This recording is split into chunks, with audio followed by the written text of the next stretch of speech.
i-comment niyo yung support niyo sa akin. Kasi hindi ko alam kung sinusupport ako ng mga tao ngayon eh. Kasi pwede na mag-quit sa YouTube eh.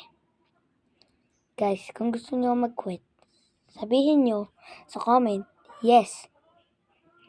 Tapos, pag ayaw niyo ako mag-quit, sabihin niyo no. At sabihin niyo kung gaano kalakas ang support niyo sa akin. Kasi bago pa lang ako. 2025 din ako nagsimula. Kaya kailangan kong madami na views ko, pero nakakaabot lang ako ng mga 5 viewers. Mga 5 viewers lang yung popular ko. Hindi ko lang kung sige na nga, mag-quit na nga lang ako. Pero please i-comment nyo kung ano yung decision nyo para sa akin. Kasi ito kasi yung last message ko bago ko tapos mag-like kayo guys, okay?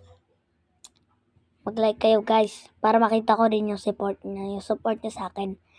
Thank you guys ha. Thank you guys.